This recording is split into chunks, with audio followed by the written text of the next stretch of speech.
Bonjour à toutes et à tous. Je suis vraiment content qu'on soit si nombreux ce long week-end. Merci vraiment de votre présence parce que ça fait chaud au cœur qu'on soit là. Et je vous rappelle ce qui se passe en ce moment à Tana. Hein. Donc Philippe et Hazel sont là-bas. Et Alexis aussi, notre frère Alexis, les a rejoints depuis samedi matin. Et donc il revient demain.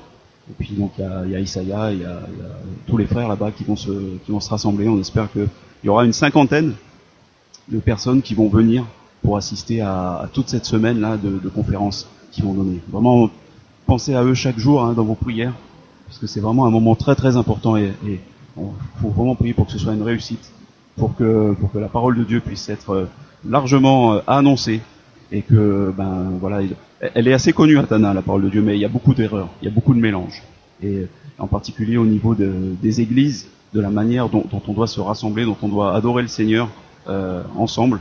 Il y a vraiment beaucoup de choses à apprendre. Et puis évidemment aussi, simplement annoncer le message du salut, le salut par la grâce, le salut par la foi seule en Jésus-Christ notre Seigneur. C'est ce qu'on a célébré tout à l'heure, en prenant le pain et le vin. Alors merci vraiment je répète encore, de prier pour eux tous, que vraiment ce soit une grande réussite, ce qui se passe là-bas, en ce moment même. Je vous invite à ouvrir vos Bibles dans l'Épître aux Romains au chapitre 8. Je sais pas si vous m'entendez bien, ouais, ça. Voilà, je sais parler comme ça. Collé au micro. L'Épître aux Romains, le chapitre 8. Il y a à peu près 3 semaines de ça, on avait commencé à parler de ce passage-là, qui va donc du verset 12 au verset 16. Je vais relire ce passage. Épître aux Romains, chapitre 8, versets 12 à 16. Voilà ce que nous dit l'apôtre Paul. Ainsi donc, frères, nous ne sommes point redevables à la chair pour vivre selon la chair. Si vous vivez selon la chair, vous mourrez. Mais si par l'Esprit vous faites mourir les actions du corps, vous vivrez. Car tous ceux qui sont conduits par l'Esprit de Dieu sont fils de Dieu. Et vous n'avez point reçu un esprit de servitude pour être encore dans la crainte. Mais vous avez reçu un esprit d'adoption, par lequel nous crions « Abba, Père ». L'Esprit lui-même rend témoignage à notre esprit que nous sommes enfants de Dieu. La dernière fois, on avait parlé de ce passage et on avait surtout insisté sur les 2 derniers versets, les versets 15 et 16. Vous n'avez point reçu un esprit de servitude pour être encore dans la crainte, mais vous avez reçu un esprit d'adoption, par lequel nous crions « Abba, Père ». L'Esprit lui-même rend témoignage à notre esprit que nous sommes enfants de Dieu. On avait vu que, surtout dans ces versets-là, le Seigneur vraiment, il nous donne un accès à lui. Il nous donne une assurance par son esprit que nous lui appartenons, et il nous donne une relation privilégiée, une relation que personne n'avait jamais eue avant. C'est vraiment de pouvoir l'appeler Dieu notre Père, et que même Jésus, son Fils, est finalement notre frère. C'est quelque chose d'incroyable. Il le dit lui-même dans l'évangile de Jean, et voilà, il est notre frère. Si vous lisez après le verset 17, il dit « Or, si nous sommes enfants, nous sommes aussi héritiers. Héritiers de Dieu, ce qui prouve qu'on est bien ses enfants, et co-héritiers de Christ. » Ce qui prouve que quelque chose d'incroyable fait que voilà, nous sommes avec Jésus, nous sommes co-héritiers de ce que Dieu veut nous donner, de la vie éternelle. Et aujourd'hui, je voulais qu'on regarde un peu plus les 3 premiers versets, les versets 12, 13, 14, que je vais relire. Il nous dit ceci. Ainsi donc, frères, nous ne sommes point redevables à la chair pour vivre selon la chair. Si vous viviez selon la chair, vous mourrez. Mais si par l'Esprit vous faites mourir les actions du corps, vous vivrez. Car tous ceux qui sont conduits par l'Esprit de Dieu sont fils de Dieu. Ce que je voudrais qu'on puisse partager aujourd'hui, c'est une vision de la vie qui doit être une vision vraiment quelque chose de nouveau. Une vision de Dieu d'abord, une vision de notre nature humaine, notre nature pécheresse, ce que la Bible appelle la chair, une vision du monde, et puis finalement une vision de la manière dont on peut s'attacher à Dieu et être débarrassé de la puissance de la chair, de la puissance du monde. Il y a vraiment 4 choses, disons, que je voudrais qu'on puisse partager ce matin. C'est que, premièrement, c'est l'Esprit de Dieu lui-même qui va nous conduire. On n'a aucune raison de s'inquiéter, on n'a aucune raison de paniquer. L'Esprit de Dieu lui-même va nous conduire. Deuxièmement, comment est-ce qu'il va nous conduire? Premièrement, c'est en ayant justement une vision claire de ce que nous sommes, de notre nature pécheresse, et en ayant une vision claire du fait qu'il nous a libérés. Comme il le dit, nous ne sommes point redevables à la chair pour vivre encore selon la chair. Troisièmement, c'est l'Esprit va nous conduire en nous amenant à considérer que finalement, le monde entier, tout, absolument tout, appartient à Dieu. Il n'y a rien qui échappe à sa possession. Tout est à Dieu. Nous-mêmes, nous sommes à Dieu. Nous-mêmes, notre vie ne nous appartient pas. Et si on a une vision claire de ça, ça nous aidera encore à nous libérer de notre nature pécheresse, de toutes nos mauvaises habitudes, de tous nos vices, pour aller vers le Seigneur. Et enfin, si on a un peu de temps, on finira simplement en commençant par aborder les moyens, vraiment, par lesquels l'Esprit va nous conduire vers le Père. Je pense que les moyens, ça, on reviendra dessus bien souvent. Et je le dirai, le mardi soir, si vous voulez venir. Il y a une étude biblique spécialement pour les nouveaux convertis, mais ça peut servir pour tout le monde. Parce que c'est des vérités qu'on a tous tendance à oublier. Et justement, en ce moment, on est vraiment en train de commencer à aborder les moyens, pratiquement, comment marcher avec le Seigneur en se débarrassant du péché, comment marcher dans la sainteté, la vie chrétienne pratique de tous les jours. L'Esprit de Dieu nous conduit, c'est ce qu'il dit au verset 14. Tous ceux qui sont conduits par l'Esprit de Dieu sont fils de Dieu. La foi chrétienne, c'est vraiment quelque chose de particulier, parce que on commence d'une certaine manière par la fin. Toutes les autres foi, toutes les autres croyances, finalement, elles veulent nous amener vers le ciel, elles veulent nous amener vers un absolu, et ça c'est par des efforts, c'est par des dons, par des souffrances, par la méditation, en se vidant de soi-même, en se vidant de tous ses désirs, en ayant une discipline de faire, qu'on doit faire mourir les choses qui sont mauvaises en nous. La foi chrétienne, finalement, c'est l'inverse. On entre tout de suite, dès qu'on s'est repenti, vraiment, dès qu'on a donné son cœur au Seigneur, on entre tout de suite dans la présence de Dieu, dans le royaume de Dieu. On entre par la fin, finalement, ce que toutes les autres religions considèrent comme la fin.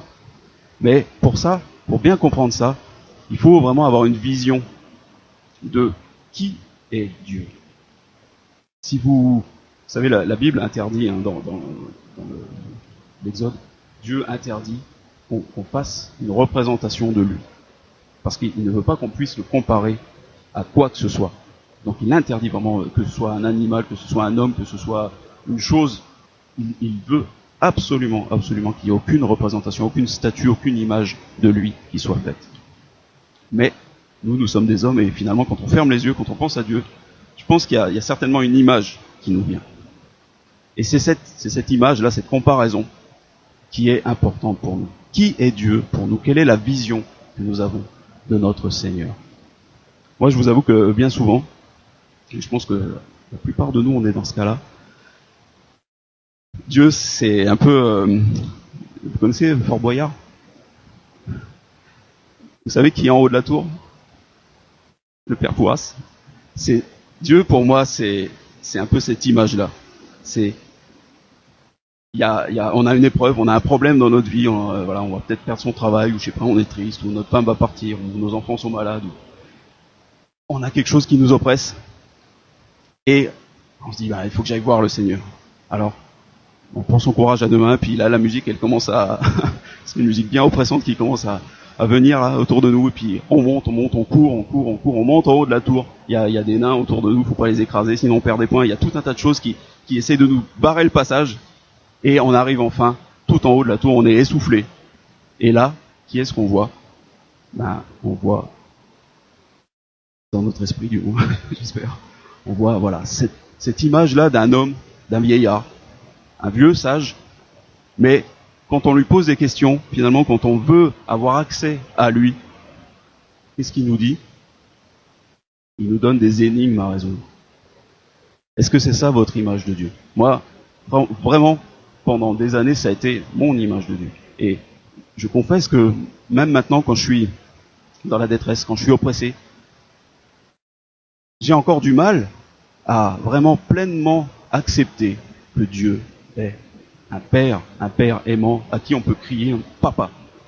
Hein, dans le verset 16, il dit, au verset 15, pardon, il dit Abba, Père. C'est vraiment une expression familière. On ne peut pas faire plus familier que ça. On en avait parlé la dernière fois, c'est ce que Jésus avait dit hein, quand il était dans l'angoisse la plus terrible. Tout seul, les disciples s'étaient endormis dans le jardin de Gethsémanée. Il allait être arrêté. Il appelait Abba, Père. Il a appelé son Père, de tout son cœur. Il lui a dit, voilà, tu peux m'épargner ça, mais que ta volonté soit faite et non la mienne. Voilà. Et bien souvent, moi, quand je monte en haut de la tour pour voir le Seigneur, j'ai envie que ce soit ma volonté qui soit faite, et pas la sienne. Et cette image-là qu'on a de Dieu, cette image d'un Dieu qui voilà, il est, vous savez, le Père Fouras, il est lent, il prend son temps, il fait mariner dans notre jus, quoi. Il nous pose des questions et puis, vous savez ce qui se passe. Si on répond pas à la question, la clé, tomber dans la mer. Voilà, on va perdre. Ah non, on va pas avoir la réponse à notre problème. On va pas être délivré de notre malheur. Est-ce que c'est ça l'image que vous avez du Seigneur? De quelqu'un qui est déconnecté du monde, qui, quand vous lui posez une question, quand vous venez pour le voir, il vous répond par autre chose, il vous dit des choses, vous comprenez pas ce qu'il vous raconte. Hein, quand vous lisez la Bible, je sais que bien souvent, on a du mal à comprendre ça. Quand on n'est pas proche du Seigneur, quand on ne le connaît pas encore, il y a énormément de choses dans la Bible qui nous sont totalement incompréhensibles. Et puis voilà, le temps passe, et vous êtes pressé, et vous êtes essoufflé déjà d'avoir monté là, d'avoir pris cet escalier pour monter devant lui, vous êtes en sueur, et puis le temps passe, vos problèmes ne se résolvent pas, vous comprenez pas ce que Dieu vous dit, et puis au bout d'un moment, vous dites, ah ça y est, il va lâcher la clé. Voilà. La clé va tomber dans la mer, puis moi je vais être obligé de redescendre jusqu'en bas, et de plonger, tout en sueur, dans l'eau glacée. C'est un truc à avoir une hydrocution. C'est de la folie ce jeu. Mais je pense qu'en tout cas pour moi, c'est vraiment l'image que j'ai de Dieu. Et bien souvent on se dit, de toute façon si c'est pour monter là-haut, pour qu'il jette la clé et pour que je redescende, autant qu'il jette la clé tout de suite et que moi j'aille la chercher moi-même. C'est ça, finalement, qu'on se dit. Ça sert à rien de demander à Dieu, parce que de toute façon, je vais échouer, il va pas me répondre, il va me dire, je sais pas trop quoi, je vais rien comprendre. Donc j'aimerais autant qu'il balance la clé tout de suite dans la mer et que moi, je m'épargne le chemin jusqu'en haut et la redescente pour aller la chercher dans la mer. C'est ça, cette manière de vivre. Cette manière de vivre, c'est la manière qu'on a dans notre nature humaine pécheresse. C'est la chair. Et cette image de Dieu-là, cette vision de Dieu-là, c'est celle qu'on a d'un Dieu qui est loin de nous, qui est distant, qui est complètement déconnecté, qui ne sait rien de notre vie de tous les jours. Ce n'est pas ce que nous dit la Bible. Et ce texte-là nous dit vraiment ici, tous ceux qui sont enfants de Dieu, ce sont ceux qui sont conduits par l'Esprit de Dieu. Et cet Esprit, il est là en nous. Il n'est pas en haut d'une tour, comme j'ai dit tout à l'heure. Il n'y a pas une discipline à faire, il n'y a pas des trucs pas passer dans les migales il n'y a pas tout un tas d'épreuves à faire pour atteindre la présence du Seigneur. C'est dès aujourd'hui, si on le regarde vraiment comme notre Père, si on veut l'aimer de tout notre cœur, que il nous dira les paroles qui vont nous consoler. L'Esprit de Dieu, Jésus l'appelle le consolateur, celui qui est avec nous tous les jours, celui qui nous conseille, comme un avocat qui nous aide, comme un conseiller, un consolateur, quelqu'un qui est vraiment proche de nous. La parole le dit vraiment, et il en parle un peu plus loin dans ce chapitre. Il dit que le monde soupire après le jour où le Seigneur va vraiment régner, va vraiment rétablir toutes choses. Nous-mêmes, nous soupirons. Et l'Esprit de Dieu, même lui aussi, soupire avec nous. Il partage vraiment nos souffrances. Et il souffre, en particulier, quand nous avons une mauvaise image de Dieu. Une mauvaise image du Père, une mauvaise image de son Fils Jésus, et une mauvaise image même de lui, le Saint-Esprit. Nous savons très peu de choses sur lui. Jésus dit, dans Jean 16, verset 13, il dit, « Le consolateur vous conduira dans toute la vérité, mais le consolateur, l'Esprit de vérité, il ne parle pas de lui-même. Il est là pour annoncer la parole de Dieu, pour accomplir les œuvres que le Fils veut qu'elles soient faites dans notre vie. Mais finalement, l'Esprit lui-même ne parle pas de lui. Il est vraiment le serviteur fidèle qui est en nous. Mais évidemment, s'il s'abaisse vraiment à être présent en nous et à nous servir, nous n'avons évidemment aucun droit de le traiter avec négligence. Absolument pas. Mais nous devons savoir que c'est lui qui nous conduit et nous devons lui obéir. Cette première chose-là que je voudrais qu'on partage ce matin, c'est qu'on puisse comprendre, c'est cette vision du Seigneur. Dieu, le Père, n'est pas resté dans son ciel, loin de nous. Il a donné son Fils Jésus au milieu de nous, Emmanuel, Dieu parmi nous, Dieu avec nous, Dieu pour nous. Il est mort à la croix pour payer le prix de nos péchés. Maintenant, il est ressuscité. Si nous méprisons le prix qu'il a payé, ce sacrifice de sa vie, alors il n'y a aucune autre issue. C'est ça qui est terrible avec la foi chrétienne, c'est que on peut dire qu'on commence par le meilleur, par le salut, mais cette étape-là, on ne peut pas l'atteindre par aucun autre chemin. Si on ne comprend pas ce que le Seigneur nous dit, et si on veut aller chercher nous-mêmes la clé dans la mer, la clé qu'on va trouver, ce sera forcément la mauvaise clé. Elle va rien ouvrir de bon pour nous. La seule clé, elle ne dépend pas d'une énigme, elle ne dépend pas de nos efforts, de notre capacité à courir très vite en haut d'une tour et à redescendre très vite pour aller ouvrir une serrure. Vraiment, le salut, la vie éternelle, ça dépend de notre capacité à comprendre cette parole très simple du Seigneur. Jésus s'est donné pour nous vraiment nous laver de tous nos péchés, de toutes nos iniquités. Et si nous acceptons que nous sommes pécheurs, et si nous lui demandons pardon de tout notre cœur, alors nous sommes sauvés. Et l'Esprit de Dieu est placé en nous pour toujours, et c'est lui qui nous conduit. Il nous conduit vers quoi? Il nous conduit à avoir une autre image de nous-mêmes, de notre vie, de tous les jours. Il nous conduit à comprendre ce que dit l'apôtre Paul quand il dit « Ainsi donc, frères, au verset 12, nous ne sommes point redevables à la chair pour vivre selon la chair. » Jésus, qui est mort à notre place, qui a été crucifié pour nous, en fait, il a englouti avec lui, dans le tombeau, il a englouti notre nature humaine pécheresse. C'est ça la chair. C'est vraiment la faiblesse qui est en nous. La chair, c'est quelque chose qui est mou, quoi, et qui finalement qui prend la forme qu'on lui donne, comme de la pâte à modeler. Et si c'est le péché qui prend possession de la chair, alors c'est le péché qui est la puissance qui est dans la chair et qui va nous donner la forme que le péché veut. Et la forme finale que va prendre le péché pour nous, c'est la mort. Mais une mort éternelle. Tandis que là, vraiment l'évangile, la bonne nouvelle de Jésus-Christ, c'est que cette chair, ce corps mauvais, je parle pas du corps physique, je parle de cette chose mauvaise là qui est infestée par le péché, elle a été crucifiée avec Christ. Et elle va disparaître totalement pour l'éternité, pour être remplacée par ce que l'Esprit, la vie nouvelle que l'Esprit de Dieu a mis en nous. Mais il faut bien comprendre ça. C'est ça qui est difficile à comprendre, je pense, pour nous tous. Tous les jours, c'est que nous n'avons plus rien à faire avec cette ancienne nature. Et pourtant, le problème, c'est qu'elle est toujours là. On revient toujours là-dessus. On l'entend toujours, elle nous tente toujours. Les mauvaises habitudes que nous avons, que nous avions en tout cas auparavant, avant de se donner au Seigneur, elles sont toujours là. Et elles nous font la guerre. L'apôtre Pierre dit que les convoitises charnelles font la guerre à notre âme. Elles nous combattent sans cesse. Elles veulent sans cesse être satisfaites. Elles veulent sans cesse être nourries. Et elles veulent sans cesse reprendre le pouvoir sur nous, si c'était possible. Ici, ce que nous devons bien comprendre, nous, c'est que la chair, il faut la considérer comme morte. Et que, finalement, on n'a plus rien à voir avec elle. Il dit, nous ne sommes plus redevables à la chair. C'est-à-dire que c'est comme si on est débiteur. Si on avait une dette avant, maintenant que Jésus a payé cette dette pour nous, il a payé une fois pour toutes. On n'a plus à essayer encore de rembourser cette dette. On n'a plus essayé encore d'une certaine manière, de marcher par notre chair, par notre nature humaine pécheresse.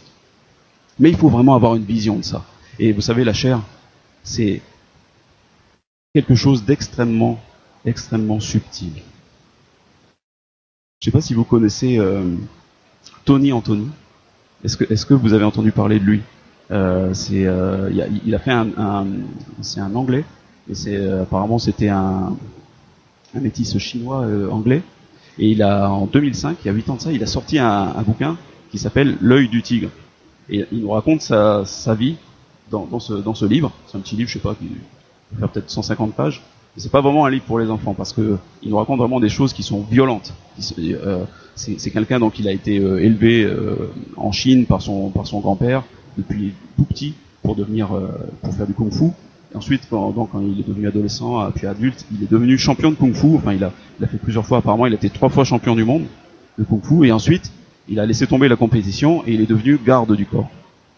Et puis, de fil en aiguille, finalement, il est devenu un voyou. Et il a fini dans une prison à Chypre. Et c'est dans cette prison qu'il a rencontré le Seigneur. Il y a des chrétiens qui l'ont évangélisé. Et puis, quand il était en danger de mort, enfin, il s'est passé tout un tas d'aventures. Et finalement, il a rencontré le Seigneur. Et donc, depuis qu'il a sorti ce livre en 2005, donc depuis 8 ans, il parcourt le monde. Il fait tout un tas de conférences un peu partout. Il y a même Marie-Paul et Jonathan qui étaient dans notre église, qui sont partis en France l'année dernière. Ils l'ont rencontré, je sais plus où, en Suisse ou en France. Ils se sont fait prendre en photo avec lui pendant une de ses conférences. Il a vendu au total plus d'1,5 million d'exemplaires de son bouquin, L'œil du tigre. Il y a une version pour enfants qui a été faite, donc on enlève les passages qui sont vraiment violents. Et puis il a aussi un DVD qu'il a sorti de ses conférences, etc. Bref, il a vraiment un ministère international, et des milliers de gens viennent le voir. Des milliers et des milliers ont acheté son DVD, et plus d'1,5 million donc ont acheté son livre et l'ont lu. Et depuis 3 mois, apparemment, il s'est avéré que cette histoire est fausse. Il y a une enquête qui a été faite depuis le début à peu près, que son livre est sorti en 2005. Il y a vraiment des gens qui ont douté de tout un tas de choses dans cette histoire-là. Et finalement, en 2012, donc après 7 ans de recherche, ils sont allés voir une association d'églises en Angleterre, l'Alliance évangélique anglaise, et ils leur ont ramené toutes les preuves qu'ils avaient collectées pour montrer que c'était faux, qu'il n'avait jamais été en Chine, qu'il savait même pas parler le chinois, alors que normalement il était censé avoir passé toute sa petite enfance en Chine. Il savait même pas lire les idéogrammes de base en chinois. Il savait même pas, il y avait plein de choses sur sa vie quand il était garde du corps, etc. Des détails qui étaient faux. Apparemment, il a même jamais été en prison à Chypre, etc. Et donc, depuis l'année dernière, toute cette enquête a été amenée à l'Alliance évangélique anglaise. Eux-mêmes, ils ont fait une enquête, et donc depuis 3 mois, depuis le mois de juillet, ils en ont conclu vraiment que en tout cas, peut-être pas tout, mais finalement l'essentiel de son histoire était fausse. Et donc, c'est un homme, depuis 8 ans, des millions de gens, finalement, l'ont vu d'une manière ou d'une autre, ont lu son histoire.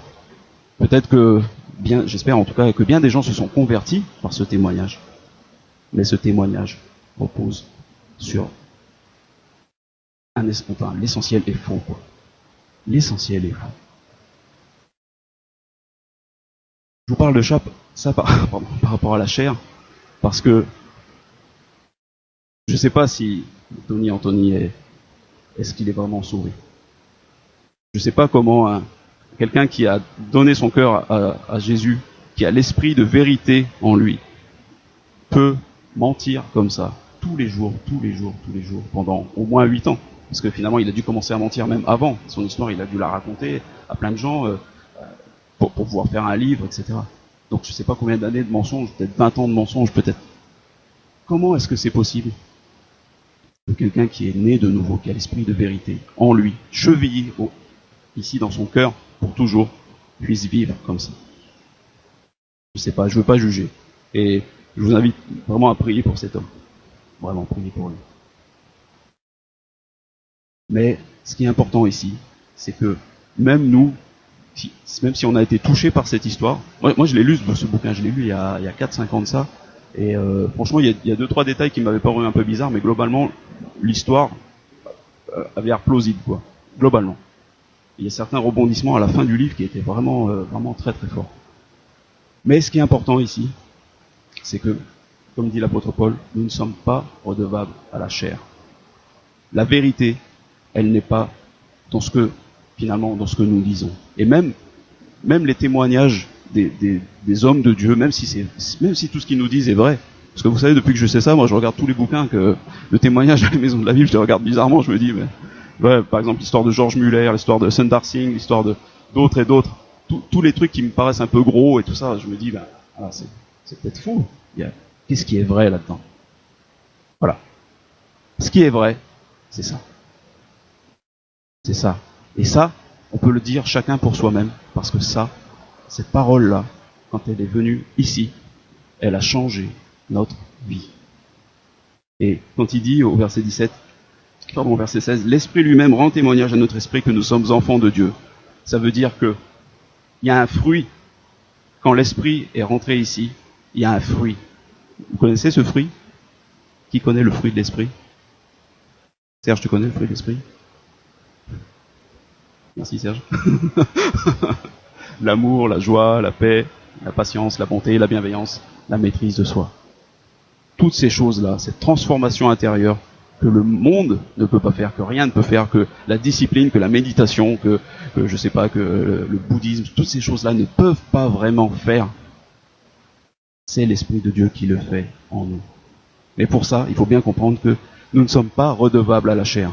Alors, finalement, la promesse du Seigneur s'accomplit dans cette histoire de Tony Anthony. Parce qu'il promet à plusieurs reprises, il dit que toutes les choses cachées seront révélées, seront amenées en lumière, seront amenées en jugement, pour le bien et pour le mal. Et finalement, ce que je trouve bien dans cette histoire, c'est que, au bout du compte, on s'aperçoit que avoir des témoignages, c'est bien, mais finalement, même le témoignage d'un champion de trucs qui fait un tas de choses et qui échappe à la mort et puis qui se passe des miracles, qui se passe tout un tas de choses, que ce soit vrai, que ce soit faux, au bout du compte, c'est la parole de Dieu, elle seule, c'est l'évangile de Jésus-Christ, lui seul, qui nous sauve. C'est pas l'évangile de Tony Anthony, c'est pas l'évangile de je sais pas qui, de Billy Graham, c'est pas mon évangile. C'est pas ce que je vous dis, finalement, qui va vous sauver. C'est la vérité de Christ qui sort de ma bouche. Et mais plus encore, en tout cas avec ça, avec ce qui sort de ma bouche, c'est la vérité de Christ, le fruit de l'Esprit que vous pouvez voir en moi, que vous pouvez voir dans vos frères et sœurs, ou si vous n'êtes pas convertis, dans les chrétiens en tout cas qu'il y a autour de vous. C'est le comportement, c'est observer d'année en année ce qui se passe et voir qu'il y a un véritable changement. J'avais témoigné à certains déjà par rapport à un frère que j'avais connu à Genève qui avait été drogué pendant des années, pendant plus de 15 ans, il s'était à l'héroïne, enfin, il avait fait vraiment, il était totalement dans la drogue et il n'arrivait jamais à s'en sortir. Il s'est converti à l'âge de 35 ans, donc après avoir passé 16 ans à se droguer, de 19 ans à 35 ans, il s'est drogué. Et maintenant, ça fait une dizaine d'années qu'il est converti, et il m'a montré chez lui où il habitait avant, et il m'a montré des anciens qui étaient avec lui, donc des gars qui ont maintenant 45, 50 ans, et il m'a dit, mais tu vois, de tout cela, il n'y en a aucun qui a réussi à se sortir de la drogue. Donc quand ils sont trop malades, quand ils en peuvent plus, ils font des cures de désintoxication. Donc pendant quelques mois après, ils arrêtent, mais petit à petit, ils reprennent. Et si c'est pas la drogue, c'est autre chose, c'est une autre addiction, c'est des locumènes. Et on voit vraiment que ce qui transforme totalement le cœur de l'homme, donc qui va transformer toute sa vie, comme on va le voir, qui va faire mourir les actions mauvaises du corps, c'est l'Esprit de Dieu. C'est vraiment de s'être donné à Jésus-Christ. Voilà, Tony Anthony, priez pour lui vraiment. Priez pour lui, vraiment de tout cœur, je vous le dis. Et priez aussi pour ceux qui ont cru en lui, qui se sont laissés tromper par lui, qui ont cru à son évangile, à lui. Parce que c'est ça la puissance de la chair. C'est de prendre les choses de Dieu et subtilement de les retourner pour qu'elles deviennent nos choses à nous, mais tout en gardant l'apparence de Dieu. Cet homme-là, il a prêché Christ pendant des années à des milliers et des milliers et des milliers de gens. J'espère vraiment que beaucoup se sont convertis par sa prédication. Mais pour ce qui est de lui, et pour ce qui est de tous ceux qui vivent dans le mensonge comme ça, même s'ils annoncent la vérité, mais s'ils vivent dans le mensonge, Jésus leur dit, retirez-vous de moi, hors de ma vue, vous qui pratiquez l'iniquité. Nous ne sommes pas redevables à la chair, nous n'avons plus rien à voir avec la chair, ni la nôtre, ni celle des autres. Ce que nous devons retenir, c'est l'évangile de Christ, et rien que l'évangile de Christ. Nous ne sommes pas redevables à la chair. C'est la première chose par rapport à nous. Et par rapport à notre monde, ce que je voudrais qu'on voit aussi, c'est cette vision-là. Pour moi, c'est vraiment important. En tout cas, ça a vraiment changé ma vie quand j'ai compris ça. Que, en fait, tout appartient à Dieu dans le monde. Nous, on a vraiment, surtout en France, on a quelque chose qui s'appelle la laïcité. C'est-à-dire, c'est une séparation vraiment stricte entre tout ce qui est religieux, toutes nos croyances, et la vie publique. Et il y a énormément de débats depuis des années par rapport à ça. Est-ce qu'on a le droit de porter des signes extérieurs dans les établissements publics, dans les écoles, etc., de notre appartenance religieuse? Il y a vraiment de grands débats et ça déchire le pays.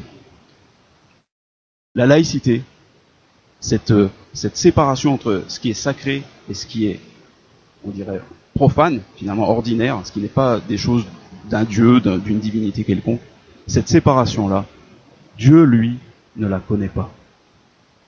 Vous savez, dans l'Épître aux Hébreux, l'auteur de l'Épître aux Hébreux nous exhorte en disant qu'il n'y ait parmi vous, donc dans l'Église, aucun débauché, ni aucun profane comme Ésaü.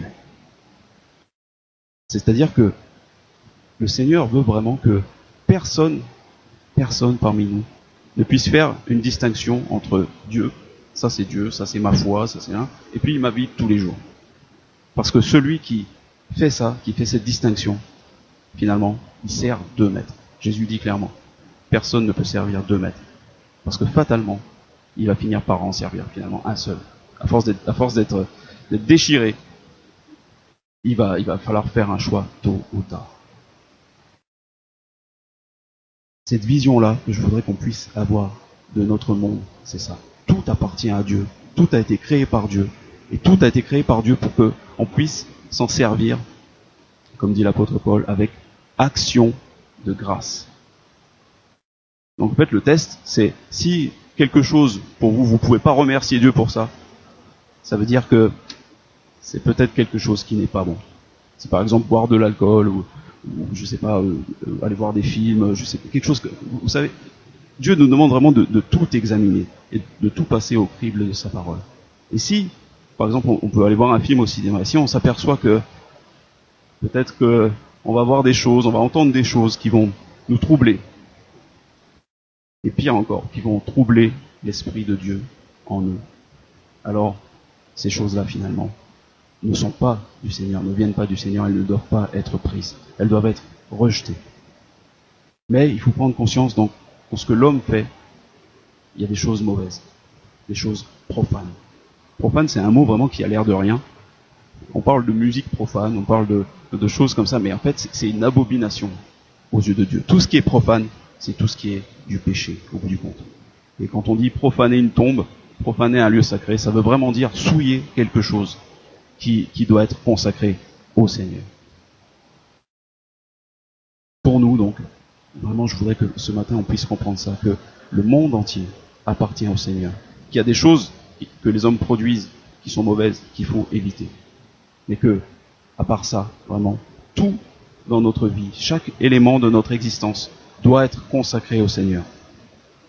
Et la Bible dit vraiment, elle le répète aussi à plusieurs reprises, quoi que vous fassiez dans votre travail, dans votre vie de famille, dans vos loisirs, dans votre sommeil, toutes choses doivent être amenées au Seigneur. On doit pouvoir rendre grâce pour toutes choses au Seigneur.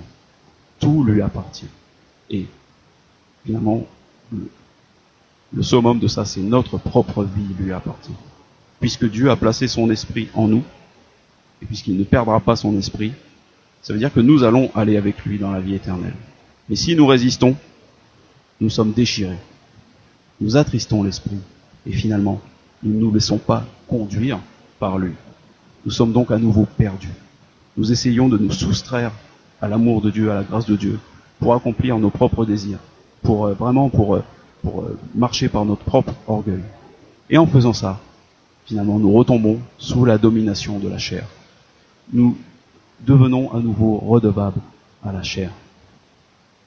Alors vraiment ce matin, voilà, je voudrais qu'on voit ces trois choses-là. Le Seigneur est un Dieu qui est proche de nous, qui est en nous par son esprit, qui veut nous conduire. C'est pas un Dieu qui nous donne des énigmes, qui veut nous perdre, nous faire tourner en rond toute notre vie pour une raison ou pour une autre. Non, il est en nous par son esprit. Le Seigneur nous amène à comprendre que nous n'avons plus rien à voir avec les choses de la chair, avec tout ce qui est du péché. Tout ça, c'est fini. Et si on écoute ce que les autres nous racontent, des témoignages, ils nous appellent vraiment à examiner ces choses-là et à retenir ce qui est de l'Évangile, ce qui est de Jésus-Christ. Et pour le reste, là, il faut prier pour ceux qui disent n'importe quoi. Enfin maintenant, pareil pour le monde, pour toutes les choses qu'il y a dans le monde, de se rendre compte de ça. Tout appartient au Seigneur.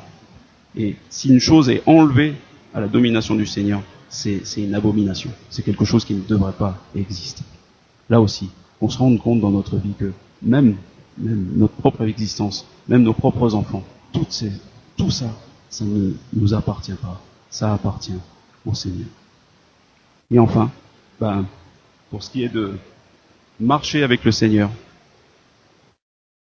on l'a bien vu, donc si on marche par la chair, on va mourir. On va être dans la tristesse. On va être dans l'isolement. Maintenant, il faut arriver à marcher par l'Esprit. Et marcher par l'Esprit, concrètement, ça veut dire faire mourir tout ce que notre corps, finalement, a acquis de mauvaises habitudes. Parce que notre corps n'est pas mauvais en lui-même. La Bible le dit clairement. Le corps n'est pas mauvais. Mais puisqu'il est le siège du péché, il est encore influencé par cette chair, par ce péché. Et donc, il faut vraiment, par une discipline, il ne faut pas croire qu'il n'y a pas de discipline dans la vie chrétienne. Non, il faut une discipline. Mais cette discipline, elle est conduite par l'Esprit de Dieu. Quand on reprend l'image de tout à l'heure, c'est pas on va chercher la clé dans la mer tout seul directement parce que finalement ça sert à rien de demander quoi que ce soit à Dieu, il va nous perdre en route. Non, c'est pas ça. Mais il faut vraiment interroger le Seigneur, il faut croire qu'il va nous répondre, qu'il va nous donner les moyens de surmonter ces épreuves-là, de se débarrasser de nos mauvaises habitudes, de tous nos vices. Et il faut ensuite suivre l'Esprit de Dieu. Ça, donc, je fais de la pub pour la réunion du mardi, et du mercredi aussi, parce qu'on va en parler. Là, dans l'Épître aux Hébreux, on va attaquer le chapitre 11, et c'est le chapitre vraiment où on parle de tous les héros de la foi. Peut-être jusqu'à maintenant, l'Épître aux Hébreux, c'était un peu dur, parce que on était vraiment dans des choses doctrinales, des choses assez lourdes, mais là, on va rentrer vraiment dans des choses beaucoup plus pratiques. Et on va parler de tout l'exemple de foi, depuis Abel, Noé, Abraham, Moïse, David, les prophètes, même Samson, même des hommes vraiment faibles, des hommes vraiment remplis de péchés comme Samson, par exemple. Mais ce sont des héros, la Bible le dit, c'est difficile à croire, mais c'est vrai, ce sont des héros de la foi en Dieu. Et donc si vous voulez venir le mercredi, maintenant ça va être plus pratique. Mais juste pour finir maintenant, c'est que il faut par l'Esprit donc marcher jour après jour et suivre ces choses-là que le Seigneur nous donne pour être débarrassé du péché. Je ne sais pas si vous connaissez, il y a un petit moyen mémotechnique pour retenir 5 choses. Les actes. Je ne sais pas si vous connaissez. Joël, tu connais? Wanda, Sylvie, tu connais? Non? Les actes, vous savez? A-C-T-E-S. Il y a l'adoration, la confession, voilà, le témoignage, l'enseignement de la Bible, le partage de la parole de Dieu, et voilà le service. Le service, c'est-à-dire l'obéissance au Seigneur. L'adoration. Alors certains disent la confession, ou la communion fraternelle, ça dépend, mais ça peut entrer dans le témoignage et dans le service, la communion. C'est pareil, la prière aussi, elle est là, mais il n'y a pas d'adoration sans prière. Il n'y a pas d'étude de la parole de Dieu sans prière. Donc la prière finalement est partout là-dedans. Mais juste pour finir là-dessus, les moyens vraiment, un moyen assez simple de s'en souvenir là, de ces disciplines, on en reparlera, c'est l'adoration. Vraiment, donner son cœur au Seigneur. Quand un jour il y a un pharisien qui interroge Jésus dans l'évangile de Luc au chapitre 10, il lui demande mais qu'est-ce qu'il faut faire pour être sauvé? Et Jésus lui dit mais qu'est-ce qui est écrit dans la loi? Alors l'autre répond évidemment, tu adoreras le Seigneur ton Dieu de tout ton cœur, de toute ton âme, de toute ta force, de tout ton être. Et Jésus lui dit, voilà, c'est très bien, fais ceci et tu auras la vie éternelle. Mais c'est quelque chose de très difficile à faire. C'est quelque chose d'impossible à faire, en fait, pour celui qui est dans la chair. Mais si jour après jour, nous faisons confiance à l'Esprit de Dieu, nous croyons vraiment qu'il est là, en nous, qu'il nous conduit, et que, comme on l'a dit la dernière fois, il nous fait comprendre que Dieu est vraiment notre Père. Il nous fait comprendre que, vraiment, il nous change jour après jour. Alors, on va marcher avec lui, et on va pouvoir vraiment aimer notre Dieu, on va pouvoir adorer notre Père, et on va pouvoir faire toutes ces autres choses. Donc, la communion, confesser nos péchés, vraiment demander pardon pour tous nos péchés, témoigner, avoir un témoignage qui est vrai, pas un témoignage qui est basé sur n'importe quoi, sur des inventions, un témoignage qui est authentique. On va pouvoir comprendre la parole de Dieu. Ça va plus être la parole du Père Fouras qui nous donne des énigmes, qui nous dit des trucs on se demande vraiment où il veut nous amener. Non, la parole de Dieu va devenir claire pour nous. Elle va devenir vivante. Elle va vraiment nous réjouir. Et si je peux vous donner un petit conseil, le chapitre 8 de l'Épître aux Romains ici, c'est vraiment un chapitre qui est rempli d'encouragement. C'est vraiment peut-être le concentré dans toute la Bible de tous les encouragements qu'on peut trouver par rapport à notre marche avec le Seigneur, pour être sûr qu'il nous a sauvés. L'enseignement. Et enfin, la dernière chose, le service, la communion. Ce pourquoi finalement on est aussi rassemblés ici ce matin. L'aboutissement depuis l'adoration, c'est le service. C'est pouvoir nous aider les uns les autres, porter les fardeaux les uns des autres, que notre amour pour Dieu se transmette les uns envers les autres, et que vraiment, ça puisse se voir. N'oublions jamais ça.